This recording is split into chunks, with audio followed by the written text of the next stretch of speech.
This program is brought to you by the Kentucky Small Business Development Center in Louisville.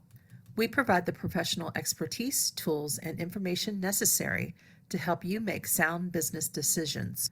Thank you to the U.S. Small Business Administration for co-sponsoring our program and to our host organization, the University of Kentucky.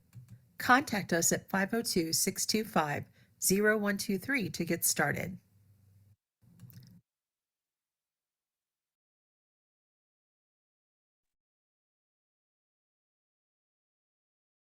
Hi, welcome everyone. I'm Dave Etkin. I'm here in Louisville, Kentucky, and with the director with the Louisville Small Business Development Center. Thanks for joining us for another Toolkit Tuesday. Or it's not Tuesday, it's Thursday. I'm sorry, wrong day. So glad to have everyone here today. So this is part of our partnership with the Louisville Urban League, and I have my great friend and partner in things that we do with the Louisville Urban League. So I have Cynthia Brown, who is the director of the Center for Entrepreneurship there at the Louisville Urban League.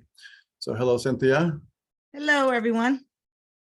So over the years, you and I have worked a lot. Cynthia is a great resource for the Louisville entrepreneurial community. And one of the tools she uses a lot, and she's one of the best at it that I know, is the business model canvas. And so at long last, we've convinced her to take a moment out of her busy day to share a little bit about the business model canvas, which is something that is a great tool. And I think everyone should know how to use this tool and what it can what you can use it for in your business. So Cynthia, I would just go ahead and hand it off to you in just a second. But before I do that, if you would just look at the bottom of your screen, you'll see a little toolbar. And if you don't, take your cursor and hover down there, and you'll see the toolbar pop up, and then you'll see the chat feature. If you just click on the chat feature, and just so that we know you can hear us and that we're actually getting out to you guys, if you wouldn't mind just typing your name in there, say hello, and tell us where you're joining from. Tell us that you can hear and see us okay. We're always mindful of our tech issues. So just say hello and tell us where you're joining from. There's Lakin and Louisville. All good. Thank you very much. Who else is out there? Who else is out there to say hello? There we go. Neil. Hey, Neil. Molly. Suzanne in Pikeville. All right. It's always fun to see where everybody joins from. Hey, Maisie, how are you? I haven't seen you in a while, but reach out and see how you're doing. There's Gigi with Louisville Metro. Good to see you, Gigi. Kit. All right, Tampa. Hey, Mary. How's the weather down there? I was just talking to my brother. He is in St. Pete's Beach. He says it's going to be a hot day there in Florida. So, you know, as we go through things today, there you go, hot muggy, thought so. As we go through our presentation today, if you have any comments or questions, just put them in the chat there, and I'll relay them out to Cynthia, and we'll get all your questions answered. Especially, this is a great opportunity to ask questions that are specific to your business and things that we can use and take away today. So please, use the chat, comment and ask your questions there. Also, at the end, we'll have and we'll save just a few minutes for that, but we'll have a quick evaluation. If you wouldn't mind hitting that link and filling that out for us, it really helped us out. So, all right. So tons of people joining us today from all over the country, and I'm glad you guys are here. So let's just jump right in. Cynthia, I'm going to let you share your screen. I don't want to scare anybody. Let's get going here. So, all righty.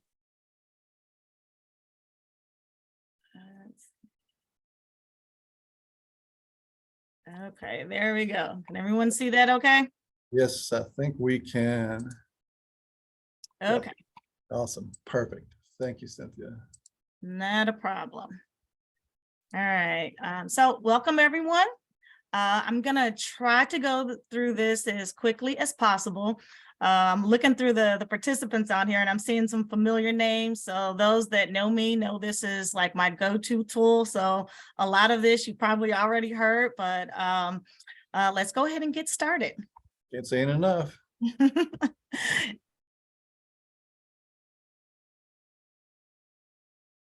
All right, so today is just going to be an introduction to the business model canvas. There are a lot of ways to use this tool, but today we're just going to kind of go over some of the basics and some of the information that's required in it, and then how you can get started using it. So one of the questions I always get first off, when I mention the business model canvas, a lot of times people will tell me, well, I've already got a business plan. And so I want to talk a little bit first about the difference between a business plan and the business model canvas and how they are both useful. So what is a business plan? So we know that a business plan is typically a lengthier document where you describe all of the details of a business model. You talk about the company's products and services, it's the market, customers, the goals, and what you need to do to actually achieve those goals, as well as the organization and the structure of the business, and as the finances as well. So why create a business plan? Particularly if you're going to need funding, a business plan is almost always required. That can be a lengthy business plan, a short business plan, but it needs to kind of explain how you're going to run the business, what the business is, and what are going to be the finances that are going to need to be available to make this business happen. And even if you're not getting financing, a business plan is a good tool to use as a roadmap. As a small business owner, a lot of times, or most times, you're wearing all the hats for the business. And so you really have to have a handle on each section of the business and what's going on with that and how the business is operating and do all of the things for it. So you have a business plan, or you think that you're good with the business plan. Let's just talk a little bit about actually what a business model is. So a business model is how you describe the rationale of how an organization creates, delivers, and captures value. The business model should answer a couple of key questions. It should thoroughly explain who your customer is, the value that you're bringing to that customer, and a lot of times what problem you're solving for that customer, how does the business operate, and how does it make money? Now, this kind of seems like a no-brainer, but I have talked to folks at times, and sometimes these things aren't completely worked out. And so you would think, like, how does a business make money? That's what you're going into business for.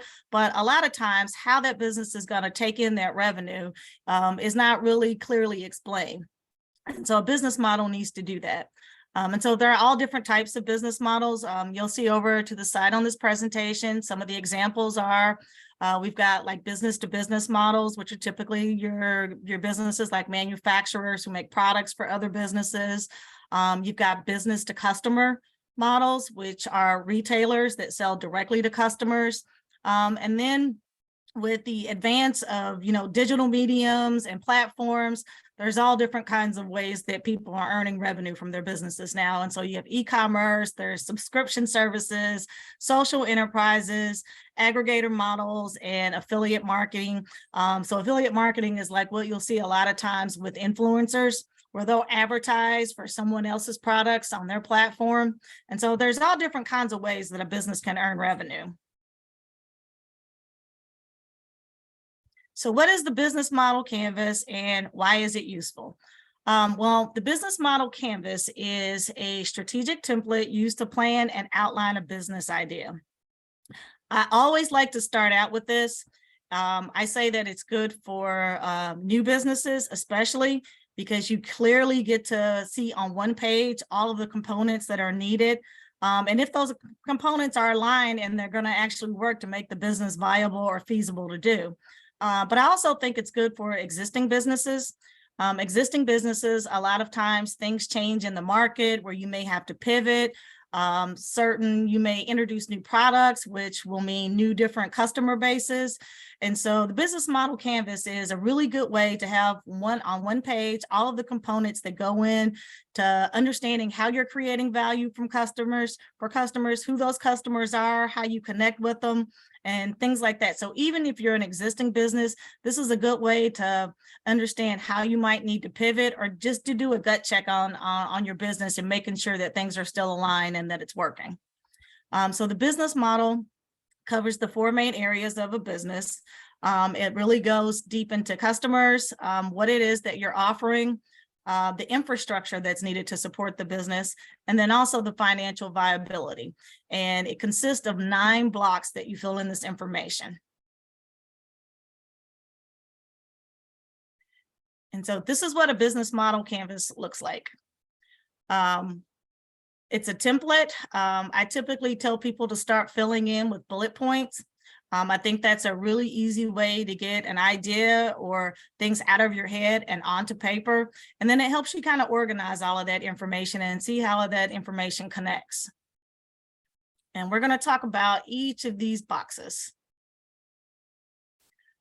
In the center of the business model canvas is a box called the value proposition. I always like for people to start out with this, because your value proposition is where you really explain to yourself and the customers what it is that you're selling, what the value is in it, and then why people should choose your product over other competitors that may be offering similar things. And so it describes what value do you deliver to the customer, what needs or problems is it addressing.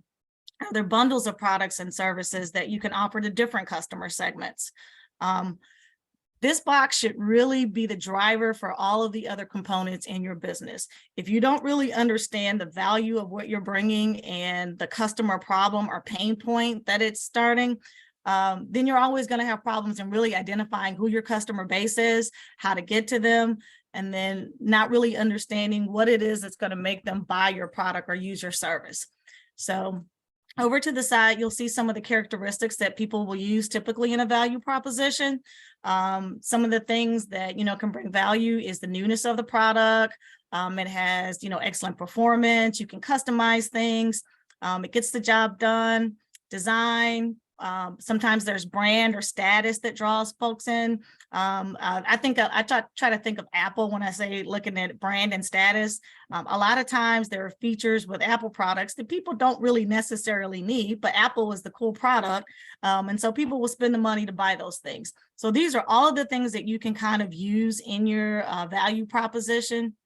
You don't have to use all of them, but do think about what is the particular value that your product or service is offering.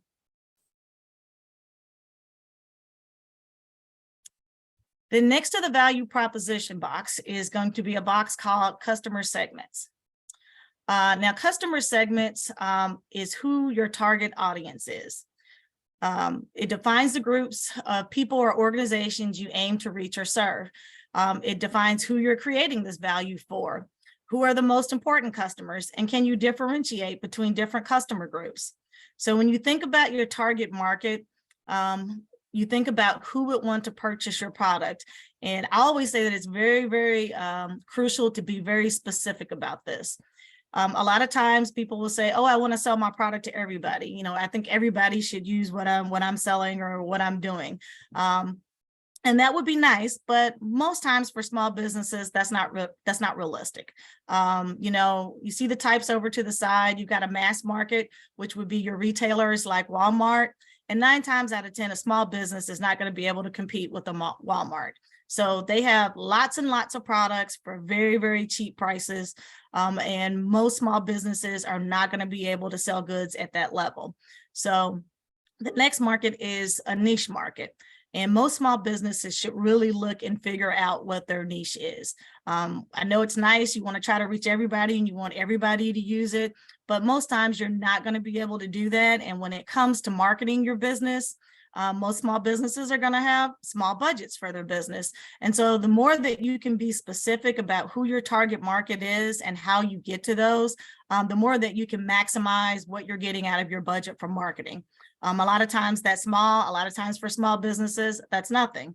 It's zero. So you take advantage of social media and outlets like that you can kind of reach a lot of folks for a very low cost or no cost at all.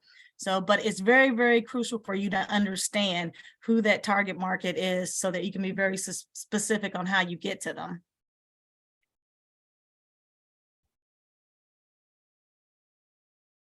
And when you think of your customer segments, most businesses are going to have multiple customer segments. So the more details that you can identify about your target market and what traits and interests that they share and where they might differ a little bit, the more that you can kind of segment your marketing. So you may have a product that appeals to one main target market, but there may be sub-segments in there of people who lean a little bit this way. And when that happens, then you might need to market a little bit differently to get to that customer segment. So once you identify your target audience, it's very good to like even break that down even further to really understand what are some of the differences within your target market. So then you can even be more specific in how you're marketing and getting to those folks. Some of the things to consider when you're deciding on your target market is a lot of times people will look at just demographics, who they are. That's age, that's gender, that's socioeconomic status, those kinds of things. And so demographics are who they are. Psychographics are how they think. It's their attitudes, their beliefs, their values. Geographic, where are they actually located? Are you doing something that's going to appeal to a local market? Are you doing something that's maybe online and has a global market for it? But knowing where your customers are, that's important as well. And then the behavior is, how do they behave? Meaning, do they, is your target market online? Is your target market on Facebook? Is your target market on Instagram? If you're on social media, those are typically kind of different audiences there. So understanding where they go and how they behave is important as well.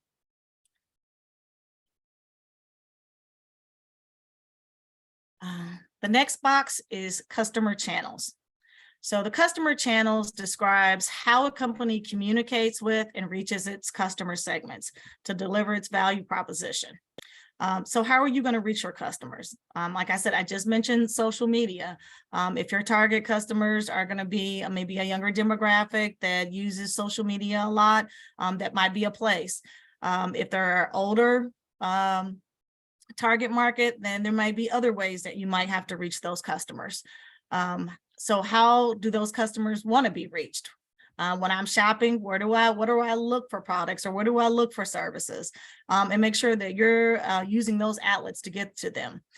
So you have to understand, how do you market them, and what channels do you use to interact with your customers? Which ones are the most cost efficient?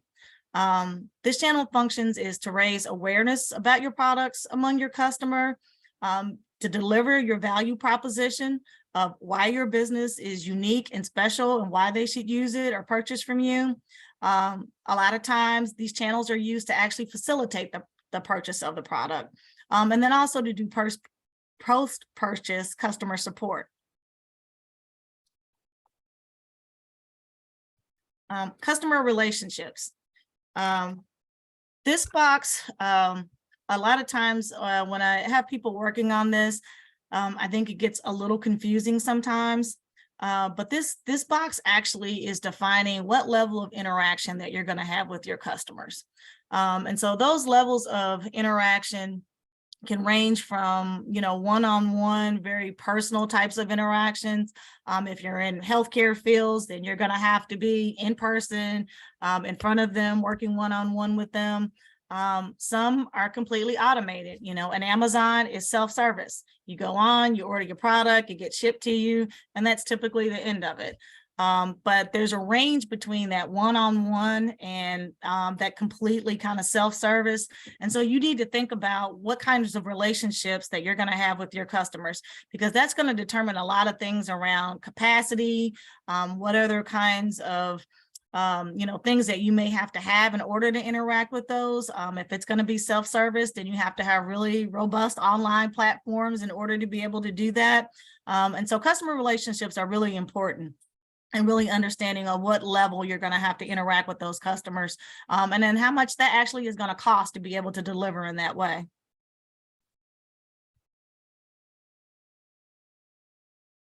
And so the last box that's on the right side of the template is revenue streams. This is typically one of the most important. This is exactly how your business is going to earn money. The revenue is the result of a successfully offered value proposition. It represents the cash that is generated from each customer segment. So how does your business make money? For what value are customers willing to pay for? What are customers currently paying? Is it transactional or reoccurring? How have you approached pricing? So when we talked a little bit earlier about the type of business model, this is where it really comes into play, and understanding how revenue is generated and how you take that revenue in. And so there's different types of revenues that folks take in. So asset sales is simply like retail. You actually have a tangible product that you're selling. It's transactional. You sell the product, you get the fee for the product. Sometimes there are things such as usage fees or subscriptions. There's leasing and renting. So all of these are different ways that you take in revenue from your business.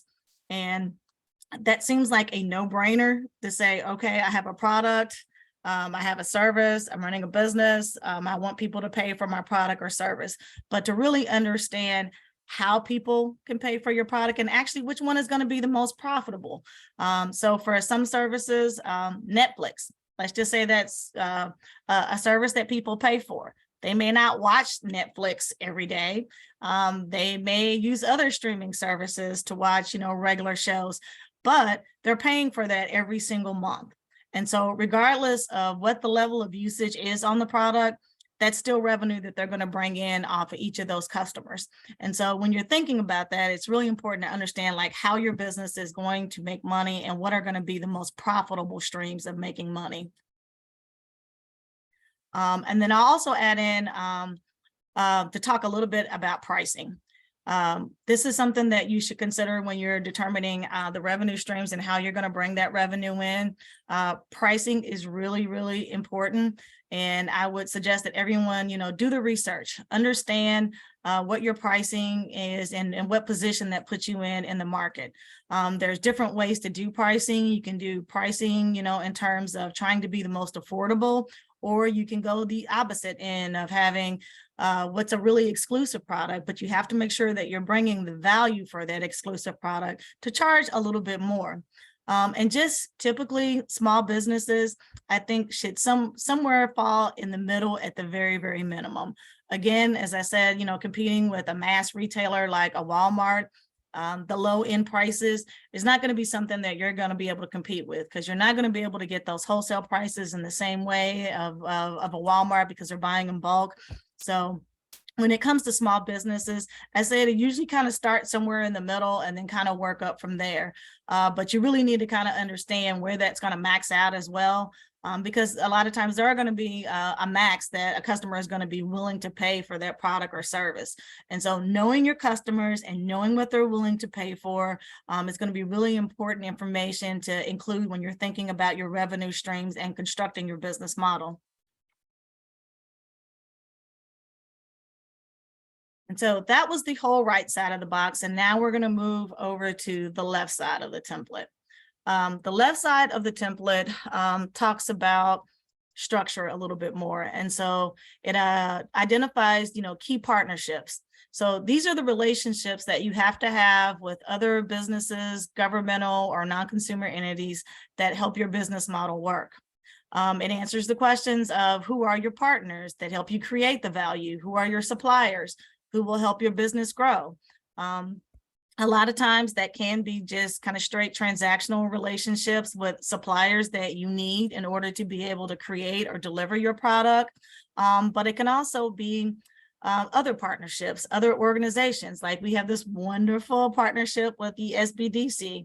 And so we're able to collaborate and to be able to bring information that benefits both organizations, and then it benefits you as a customer as well. So there are strategic alliances that you can have as well in terms of key partnerships. But it's crucial to think about those because those have to be developed a lot of times, and they have to be developed over time. So as you're creating your business model, think about those outside things and those outside relationships that you have to have in order to be able to deliver your product.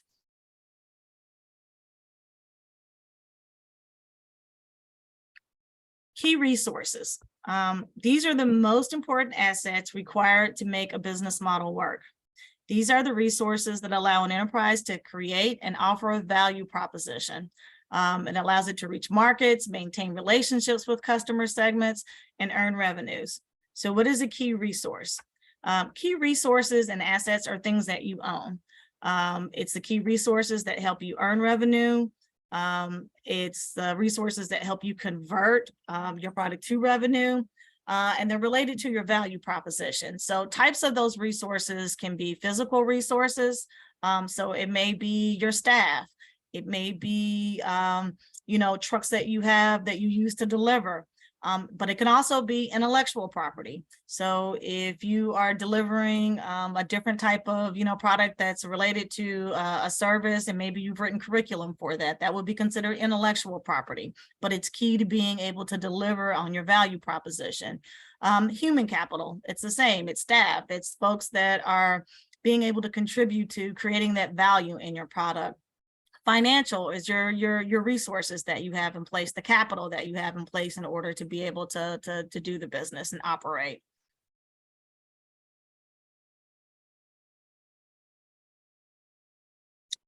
So the next box is key activities. And this really just simply is the things that you have to do every day in order to operate the business. They're the most important activities in executing a business's value proposition. The other blocks and the activities needed to support those.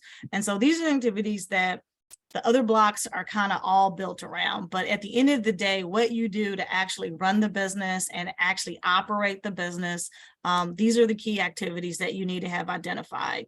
You need to know which ones are the most important, which ones are the most crucial to being able to run the business. And then what you need to do in terms of those activities in order to just maintain the business, but also to grow the business. So types of activities can be, the production, the logistics. It may be platforms. If you have an online business, maintaining that platform, making sure that it's user-friendly, that it's working, that people are able to order. Those are the kinds of activities that you need to make sure that are happening on a daily basis that actually keep the business operating.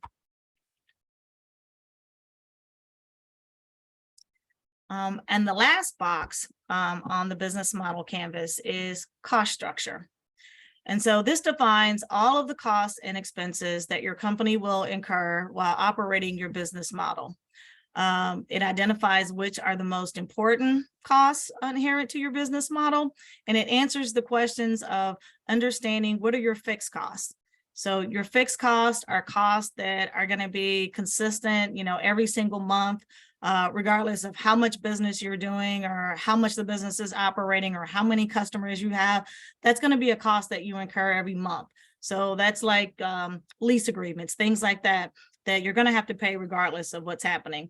Variable cost, understanding what those are. Your variable costs are the ones that are going to fluctuate determined by how much business you're doing. So let's say that you have to pay to ship products. The more products that you sell, the more that your shipping cost is going to be. It also identifies the resources and the activities that are most expensive.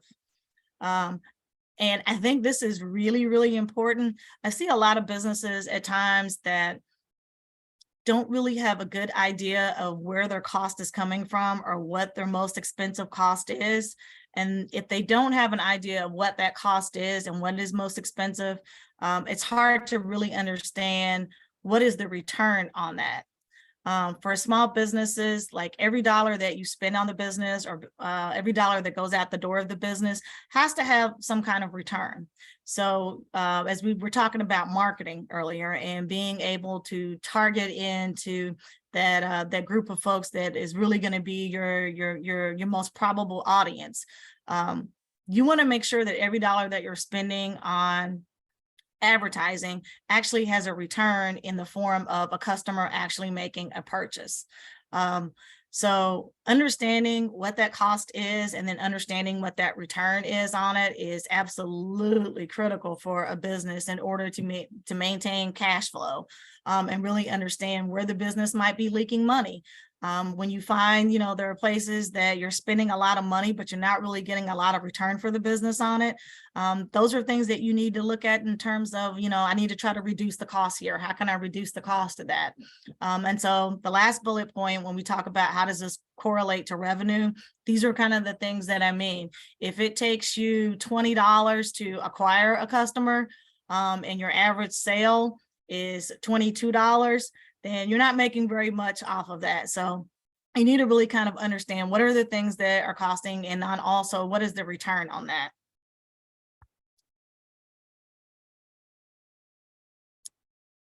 And here are, and it's kind of interesting. I've had this example in my presentation for a while, and I know that the Airbnb model is kind of dying. It's not as robust as it once was, but I still think it's a very good example of the kinds of information that goes in these blocks. And so we've talked about all of these things, and now you get to see this all together.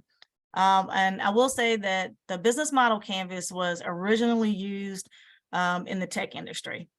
So you had a lot of folks that were in tech, and they were creating, digital applications, and they were kind of running with those, but then they were finding out that it wasn't necessarily a customer need, that, they created this wonderful application that did these things, but there really wasn't a market for it, that people didn't really want to use it, or people thought, okay, well, that's kind of cool, but it doesn't really address like my pain point. My pain point is, being able to get to something very quickly. And the app that you've created is very, very slow and takes me through a lot of loops and not very, very useful.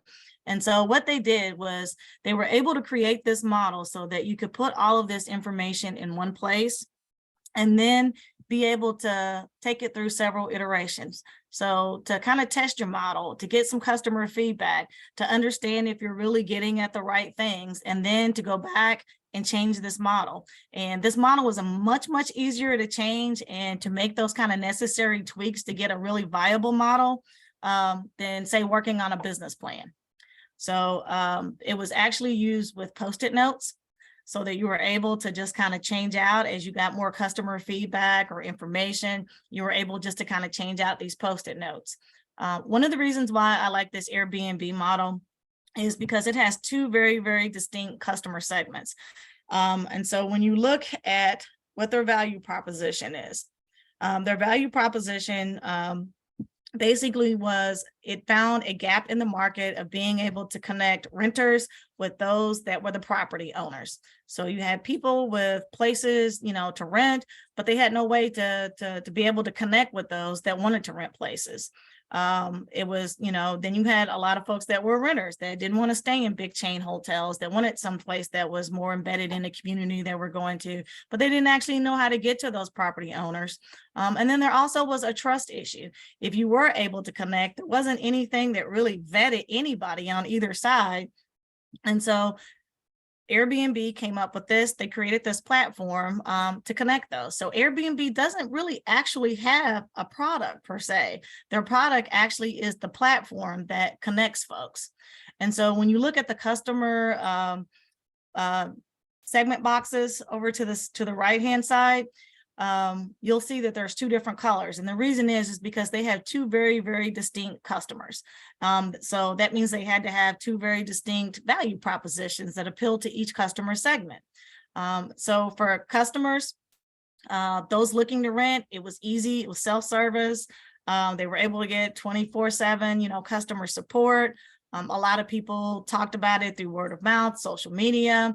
The guests that were able to utilize it typically were budget travelers or business travelers and looking for some kind of, inexpensive, homey places to stay. And then you'll see the box that says hosts, locals who wanted to rent out their home or room and simply on a couch. So there had to be a connection between those two customer segments. And the way that Airbnb was able to utilize this was they were able to take a booking fee. And if you look there, they were able to take a booking fee on the customer side of it. And then they were also able to get a booking fee on the renter side of it. So they were able to draw revenue from both of those customer bases by taking, fees off of the top for being on the platform and utilizing the platform. Over to the side, you see some of the key partners and key activities. Key partners, they had to have a PayPal payment provider. One of the things that was crucial to the people utilizing the platform was that they had a secure way to do this and a secure way to do payments. They initially had to have investors to get Airbnb, platform built out and launched. They had to have insurances. They had to have relationships with government people in terms of like regulations. So their key activities were the platform maintenance, really understanding and doing user research, understand what was resonating with those customers and being able to go back and tweak that. If there were some gaps or people were dissatisfied with certain things or certain things weren't working well. So they used that research and they did that continuously. And then to develop local marketplace development. The key resources were the community, the brand, that was the trust factor, and then the platform itself was a resource. And so in their cost structure, they had to build out the platform. So that was a significant cost in building out that the development of the platform, but then also maintaining it, making sure that it worked, making sure that the platform was able to provide that 24/7 customer support that they promised as a part of their value proposition. And then also the marketing and community management, making sure that when there were issues or there were maybe, disputes between the guest and the host, that those things were resolved. And so, as you can see, all of these things connect. And for me, looking at the business model canvas is just a very good way to understand if these things are connecting or they're not. Again, the value proposition should drive everything, and everything should be able to support that delivery on the value proposition. And if it's not doing that, then maybe you need to rethink it. I think a lot of times we write out like what we think the value is to our product or our service. But sometimes we don't dig a little bit deeper to really understand, is this actually connecting to our customers? Is this like resonating? I think this is my customer base. But you need to, to do the research to get the user feedback and really understand if it's connecting. And so now I will open it up to questions. I know I went through that pretty quickly, and that was a lot of information, and I could probably talk all day about the business model canvas, but I'll go ahead and open it up to some questions now. Okay. Awesome. That was great, Cynthia. So you just look at the bottom there for the chat button or the Q&A button, either one. I'll watch both, and just put any questions or comments you have in there for Cynthia. But I always get to ask the first question. So I'm going to stop sharing so I can see folks. okay. Right. So one of the hardest things that I think people have is this idea of identifying customers and matching your value proposition with the customer. So I know there's some tools and stuff that you can use. I mean, what do you recommend to someone that thinks they're, I guess the big question is, how do you test your assumptions on your value with your customers and finding those customers? Well, I think there are a couple of ways that you can do that. One, I always recommend doing the research. I know that a lot of times like marketing research is kind of expensive to get a hold of, but there are other resources. Our main library has a librarian that will do a lot of that research for you. But one good way is to actually look at your competitors. If you have competitors that are a similar size, selling a similar product, look at who their customer base is and what are some of the attributes of their customer base. You don't have to start from square one. A lot of times that customer base is going to be very similar. And then you can, more easily identify kind of like what's missing to say, oh, okay, people, need this product or service, but maybe it's, it's too expensive, or it's not, very easily to get. So here's what I can do in terms of like tweaking my value proposition. If this is one of the issues that this kind of customer base is having, then I can add this into the value of my product or service as well. So that's one good way to actually look at it. Okay, that's good. So Mary says, great presentation, Cynthia. She says, Canvas seems to have more info than the business plan. Can one present their Canvas plan versus the business plan to a prospective lender? Okay, probably not. So this is what I recommend. The business model canvas does have a lot of information, and it really kind of talks about how all the components kind of work together. And so it's a you know, a lot of times when people are starting businesses or even when they're running businesses, you have a lot of ideas in your head and you have a lot of things that you're thinking of. But when it's in your head, it's harder to make those connections to see if those things are really in alignment. And so the business model canvas is really just a way to kind of test out the viability of your business model and to ensure that things are in alignment and then it makes sense. A business plan is going to go much deeper into the details of the business. So it's going to talk a lot more in detail about who that customer base is, what do they look like, how many of, how big is that market potentially for your customer base, and then in particular the finances. So in the business model canvas, we talk a little bit about the types of things that are going to cost you, and then how you're going to bring in that revenue. And most financiers are going to want to see the real numbers, and they're going to want to see them in detail and really understanding, okay, we talked about, fixed costs. We know that it's this. Well, actually, how much is that fixed cost?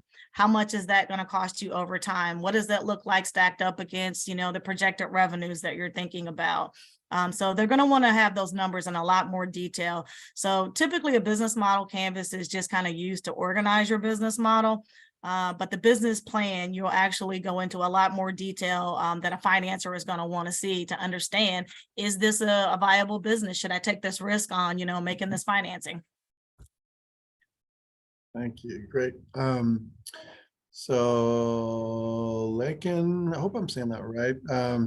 Asks, if we have done that, then what's the next step once you run through the canvas the first go round? Well, the next step is if you are a startup business, once you kind of have some of those things in order, I think one of the good things is to actually test it out a little bit. If you can do some small focus groups or do some pilot testing with a group of customers, and really kind of test out if the assumptions that you've made in the business model canvas are right. And if not, you're able to go back and make tweaks.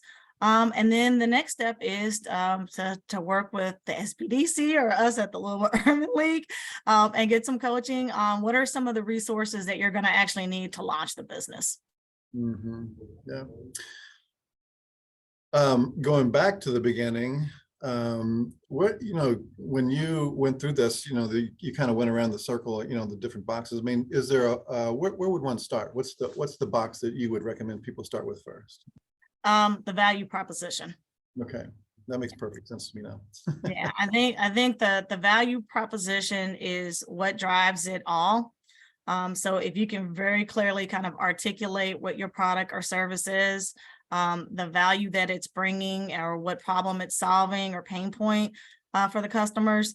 And then also what kind of sets you apart from everyone else that's kind of doing similar things. If you can really clearly articulate that, I think it's much easier to start to layer in the other things around it to really know who your customers are. How can you get revenue from those customers, or what is it going to cost me? But if you can't really articulate what value you're supposed to be delivering, then I think all of the other boxes tend to get off a little bit. And I'll just throw this out there. So there's the business model canvas that's used as this overall tool for the business model. But there's actually another model that sometimes I will work with clients to pull out, where you actually go a little bit deeper into creating your value proposition and understanding what actually are those real pain points that it's solving for customers. And so it's a similar type of model, but it just zeroes in on your customer segments and your value proposition and making sure that those two are connecting. Well, sounds like we'll have to have you back for that. Part two. Suzanne says, very logical and beneficial thinking and working out relationships in each category. So thank you, Cynthia. Ada says, would the canvas be useful for a nonprofit? Actually, yes. Typically one of the only differences in a nonprofit, I call them social enterprises a lot of times. I think, traditional nonprofit models of just being solely grant dependent. I think a lot of nonprofits are moving away from that and then figuring out different ways that they can actually stay sustainable with bringing in certain amounts of revenue.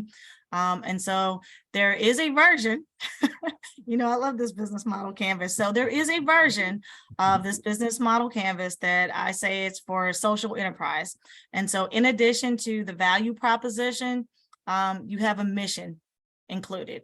And so that whatever that underlying mission is for the nonprofit, whatever social issue it's trying to, address, that becomes the underlying driver for some of the components in the other boxes. But it's a very, very similar model that you use with just that one addition of being mission driven. I always tell people I've never started a nonprofit, but I've owned a couple. Yeah, whether intentionally or unintentionally. That's right.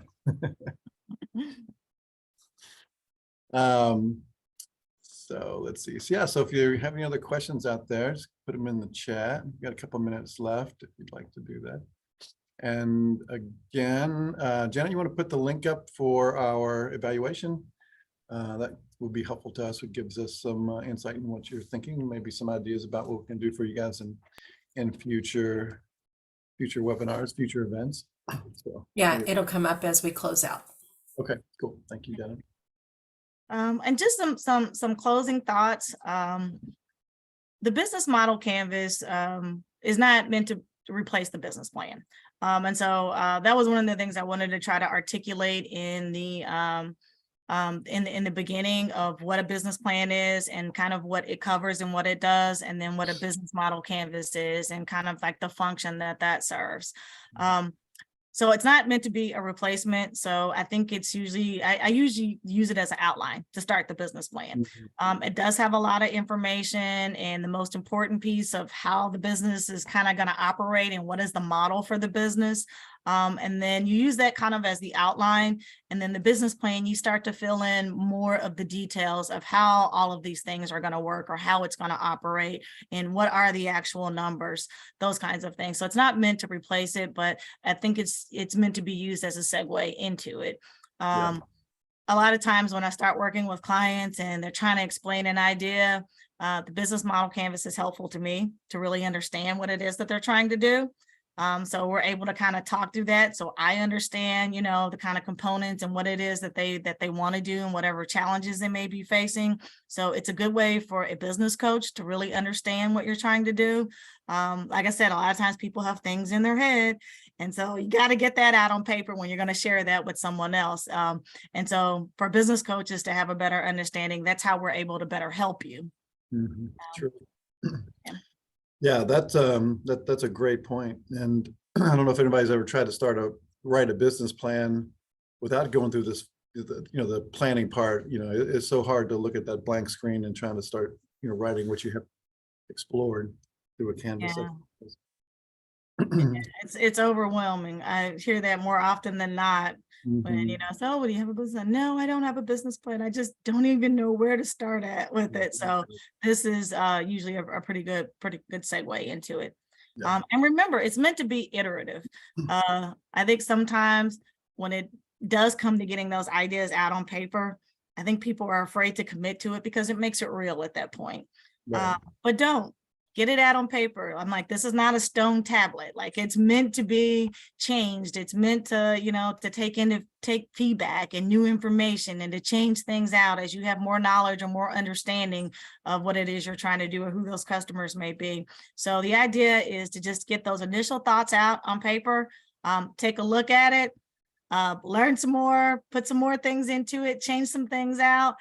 So it's not written in stone. It's fine if you write it down. It doesn't mean you're stuck with it forever. Right. Yeah, that you're right there. And that is one thing that that you'll find when you really start to do some testing with your customers, is that you'll have to go back through this again because you'll learn something from them and you'll a lot of things you thought were true in the beginning were probably not true after you have some customer discussions and trials. Mhm. And like I said, and again, the original models were used like on whiteboards. So they would divide whiteboards up into these boxes and they would start putting Post-it notes on it. And the reason why is because it was meant to change. They were, trying to seek new information and to be able to easily change out those Post-it notes off the board. So. Yeah. Well, looks like that's all the questions we have today, Cynthia. And yes, we will be sending out a recording and Cynthia's presentation for everybody to review and watch over and over again. And we'll have Cynthia up on YouTube here shortly, so you can go to the library and check it out often as you like. So Cynthia, thank you so much for sharing today. This has been great. All right. Well, thank you for having me. And if we ever decide that we want to do a part 2, I got that on deck too. So Good. I'm going to hold you to that. You know I will. all righty. I know you will, Dave. All right, everybody. Thanks for joining us today, and we'll see you soon. And you'll get a little link for this evaluation. Don't forget that. So thanks, everyone. All right. Thank you, everyone. Bye-bye.